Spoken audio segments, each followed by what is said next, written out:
Hi everyone, I am Noelle with Noelle Rollins Art. So normalized chaos, what do I mean by that? Have you ever been in a situation where you step into something you're not used to being around and you're looking around and you can't believe that people are living that way? Like you can see the red flags, but somehow everyone in that situation is completely normalized. This can be anything from the anger of a member of the family and everybody just kind of reacts and doesn't make a big deal about it. This could be when someone has a drug or alcohol problem and we're just used to now them passed out in the middle of the afternoon. We walk around them or we quietly live our lives without saying anything anymore. This can be problems in a marriage. This could be health issues, endless, to where they happen so slowly, we hardly even recognize that they've gotten as bad as they have. So let's talk about that. I have found myself in a few of these situations, one of which was a couple years before my mom passed away. My mom had been a person where I only saw her drink a couple times my entire life. 30, years of my life, and I'd only seen her drink a couple times.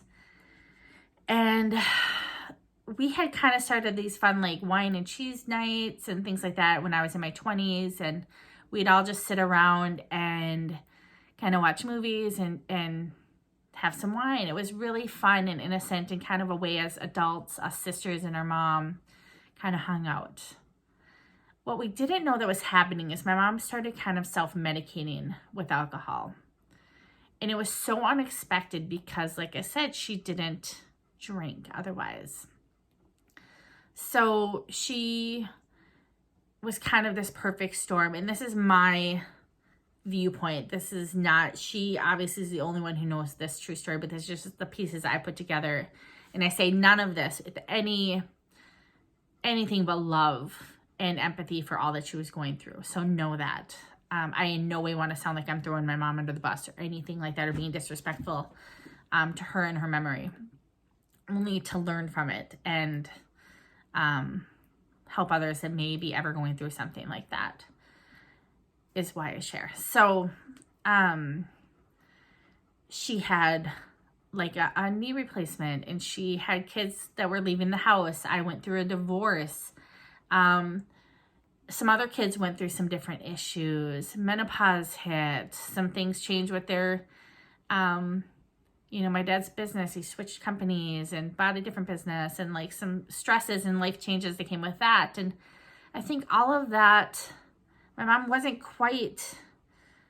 couldn't quite get a handle on it. She'd been used to holding all of the things for everyone and walking through their pain with them. And suddenly it just overtook her. And she started self-medicating, and we had no idea that she was secretly, like, she had a bottle of vodka or whatever in her bathroom drawer, and she slowly drifted away, in a sense, from us. It was a very different mom than what I had ever known. And it was a situation where there was multiple times where me and my sister would say to, like, my dad or to, we'd come and we didn't live there anymore. So we'd show up and we'd see the situation and it was jarring. Like, mom's not okay. We need to do something. And from a most loving place, my dad was like really believing he can love her through it and couldn't see how bad it was because he was with her every day. He even worked from home. So he was surrounded with her, and so he couldn't see how bad it had gotten. And we had to call like a code red meeting intervention where we sat him down and just said, like, this is not okay. We have to do something. And we did an intervention with my mom and she went and got help. Unfortunately, she was not happy with us. And she actually kind of iced us all out for a little while. She wouldn't talk about it. She did not think she had a problem. She was not ready to deal with it. And so we had some choices to make with that situation.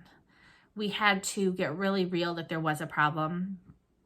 It did slightly improve after that time. At least it wasn't as obvious to us on the outside. But we had to decide, do we keep fighting this battle with her, or do we just love her and be there? Because we've tried, forcing her to make the decision we think she should make. And ultimately, when she passed away, it wasn't from alcohol, but I'm sure it didn't help anything. And we had the regrets of what if we would have helped her sooner, should we have pushed further? And we'll never know. There's a beauty in the fact that we were just there and we could love her and appreciate her and just find the good parts and allow her to just be with us. And she didn't have to have a complete wall up that she probably would have had up if we were continuing to say, go get help, go do something. She probably would have kind of shut us out, and there would be forever regret with that decision too. So there's no perfect way to handle that. But I've used that experience in my own life. And even recently, this summer, so the past year, I ended up getting shingles, and then I got COVID, and then I had really bad reactions to both shots, which I don't regret getting the shots. I'm really grateful that I, had that opportunity to get them. But then still, and then I had some blood pressure issues. Just some random things kept happening to me. I have a little, under my makeup here, a thing on my nose that's happening. I'm not quite sure. Then I'm going to get looked at by a dermatologist. And I had to take that lesson from my mom and just declare code red. Something's not right. My stress levels, my boundaries with others, my diet, my level of exercise, something that I am doing, or a combination of all of those, most likely, mixed with this has probably been a long time coming. It just reached a tipping point. I called timeout on life. And I just want to encourage you, if you are noticing these things in your own life or whatever it is, it's not always the popular way to do it, because people they want to just pretend like everything's fine, and they want to just keep going on like everything's normal. And it's difficult to call a timeout and say things are going to change. But I'm really glad I did, and I want to share that with you. So immediately stopped, and with the kids, with my husband, and just said, things are going to change. I am no longer going to be the sole person doing all of the meals and all of the, cleaning and all of this. So kids, you're stepping up. My one kiddo lives, off at college most of the year, but when she is home, there's some things you're going to start taking on in the house. My son, chores increased, helping around the house. Taught him to do a few new things that he didn't know how to do before. Husband so graciously decided, he will take on dinners and making good, healthy meals for our family for dinner. And just those couple things allowed me to take a breath and focus on what I need to do for me. Which in my case, I made a big list of everything that was stressing me out on any level. And there was many things over the past year that had been. A puppy, which it was funny. I was in the ER actually having my blood pressure monitored because it was off the charts, and I was literally scared I was going to have a stroke. I wasn't sure what was happening and why this was happening, and I can smile about it now because it's back in a normal level. But the doctor's like, do you have any stress? Is there any stress? And I'm like, nothing normal. I mean, that's not normal. My life is pretty, I handle stress really well. And then I started going, well, I do have a puppy. That's a lot of energy. That's a daily, every hour I have to deal with something, or if even just me doing this, there's probably something chewed up somewhere. A cat that was in heat.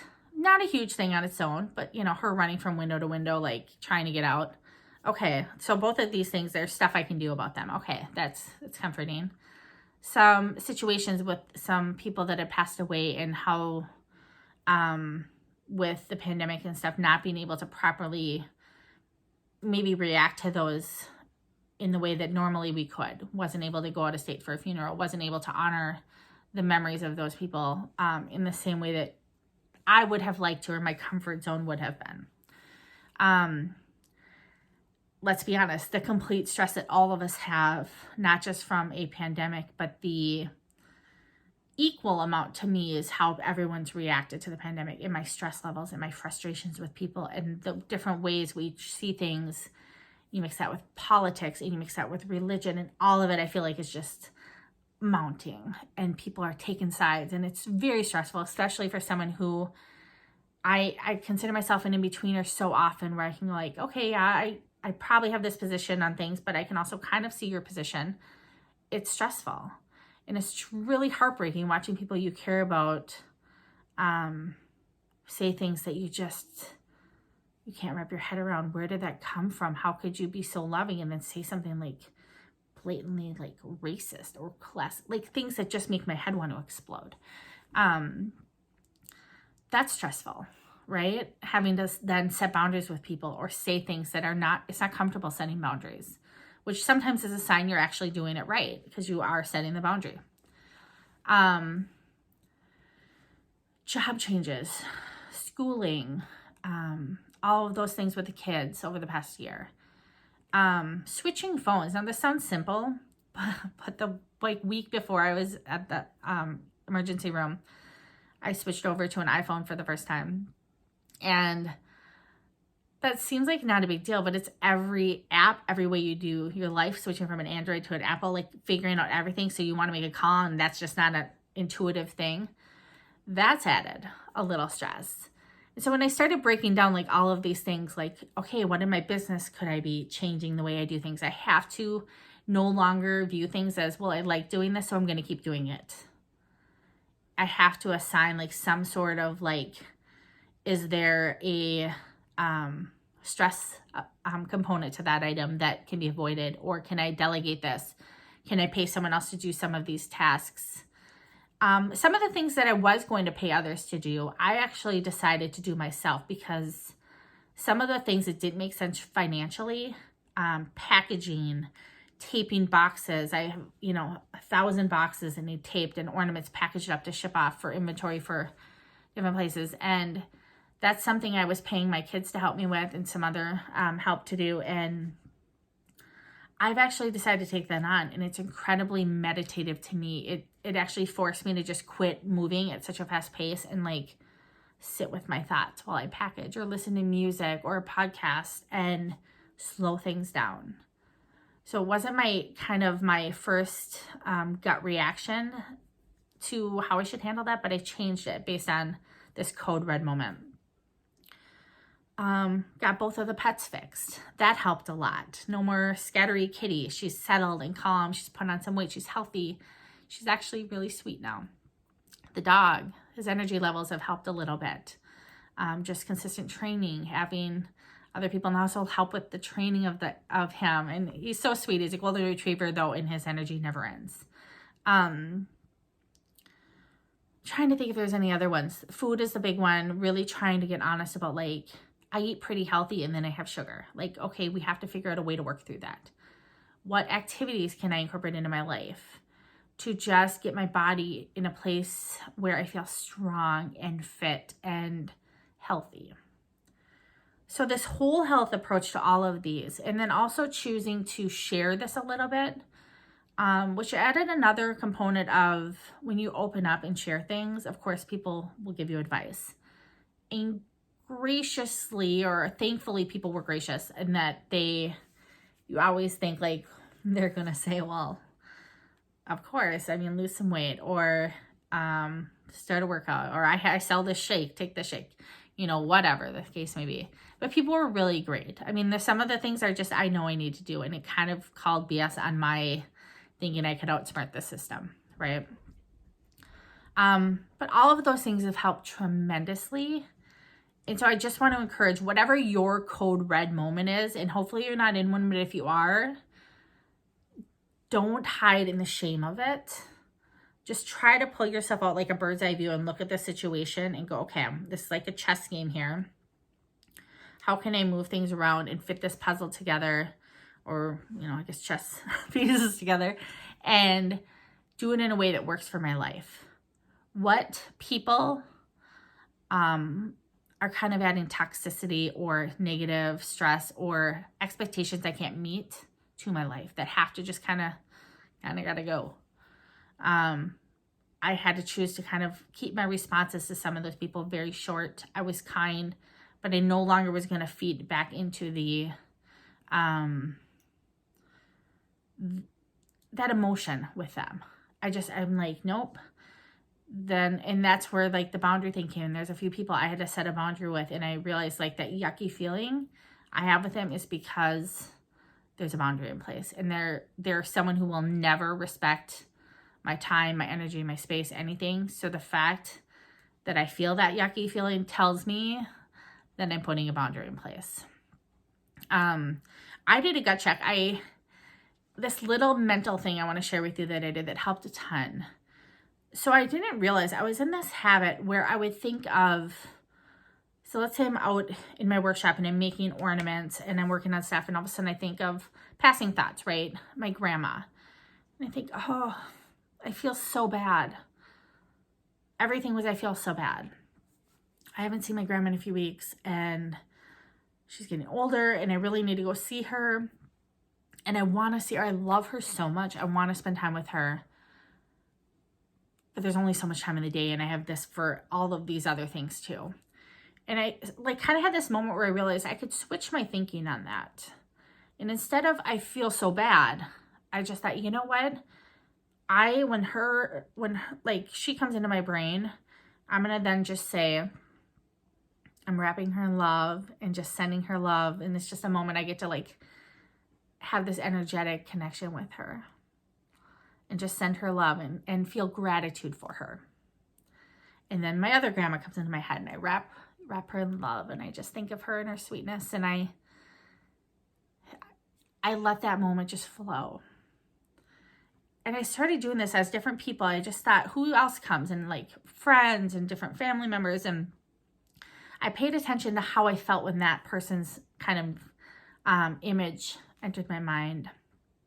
And if it was a good feeling or kind of an icky feeling, and I try to do the same, I just wrap them in love and bless them and like send them well wishes. And a few people I noticed, I had kind of this like ick feeling. And I was actually able to then take a moment and talk with them about it.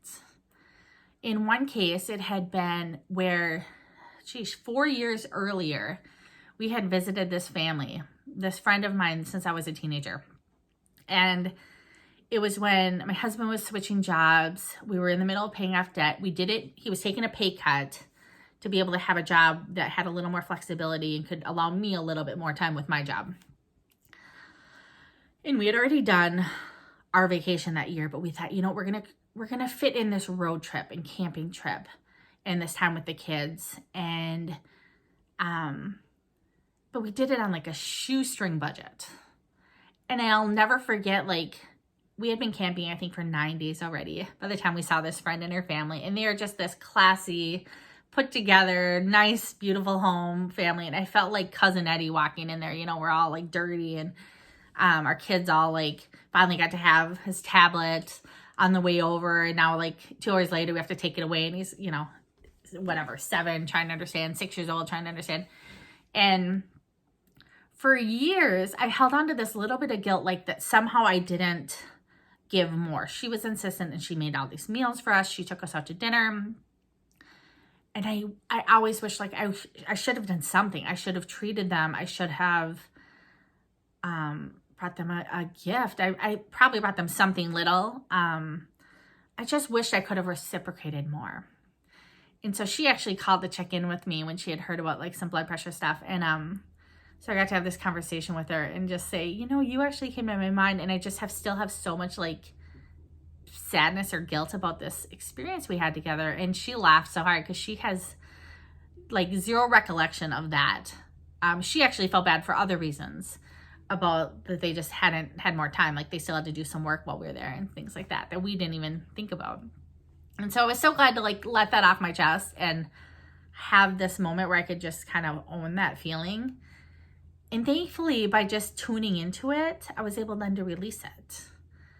And I don't have any more guilt about it. Like, I could learn from that lesson, not to feel that way again. Okay, what do I need to do? I had that moment with her, which actually was a really beautiful bonding moment. and I no longer carry that feeling forward. So all good things. So just anyways, as I continued having people come into my head, I just continued that practice, and I have found it life-changing. It's a complete energy shift, and it's a way for those of us who, I don't know why, but guilt is like such a toxic emotion, and I feel so much of it, that somehow Mama Noelle needs to like nurture everybody all the time and take care of everybody and know what everybody's doing and make sure they're all okay. And it's just not practical. It's impossible to do. So instead, you just switch your thinking, you send love, you do what you can when you can, you show up fully when you are with people. That's what I found. So that's kind of a gift that came out of this code red moment in my life. And it's also, by fully owning this moment has allowed me to make life changes. I always view life in like kind of chapters, and every once in a while something happens. Often it's something that we didn't plan, a death, a birth, just different things where like life turns the page and it's no longer the same as it was. Life now is before that moment and after that moment in your head. And this beautiful thing happens that when those times happen, you can then use it to change your boundaries, change how you're doing things.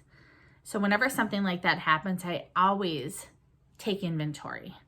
Is there stuff that no longer is serving us? Even if it's not related to that item, I use that as a permission slip to let it go. If there's people that are no longer like, I don't want to say adding value because that sounds like such a selfish way to look at it, but or a relationship has kind of passed its prime and we're only kind of friends because we were friends. I'm not saying you like be rude, you whatever, but mentally, as someone who has the guilt about things, I will feel guilt about the level of all of my relationships. And somehow like that ownership is all on me. And it's just not a healthy or realistic response to have. So if I can reframe those into at least an actual realistic way. Oh, okay.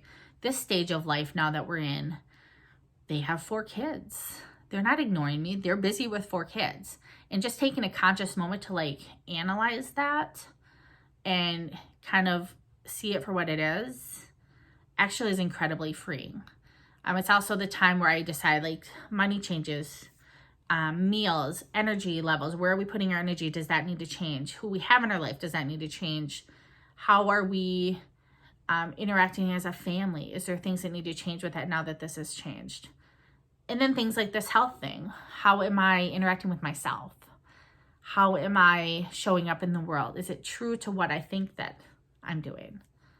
And it was kind of a moment like, called BS on all of my secretly rebellious ways that I was trying to outsmart everything. You know, that somehow it all magically work out even if I didn't do the things that I know I should do. And even if I worked all the time, that somehow those consequences, they just take care of themselves. And it's not always the case. So anyways, I just want to encourage you, if you are in the middle of a code red moment, to just call it out for what it is. Even if it's just a strong, code yellow moment, use that as a warning sign before it gets to a code red.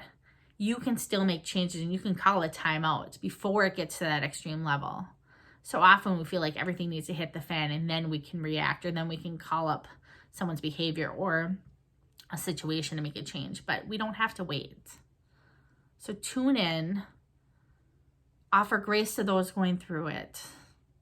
We don't always have to come in and fix their code red moments either, but we can be there for them. Sometimes we have to be the strong one in the situation, in the unpopular opinion.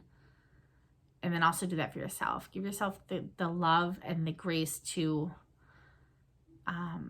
call yourself into kind of your best life.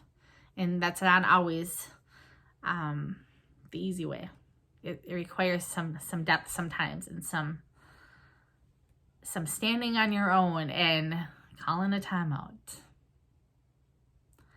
All right, you guys, I would love to hear your comments if you've had any of these that you feel comfortable sharing, or you've seen this in others, or you've seen ways that people have successfully navigated this. I would love to hear.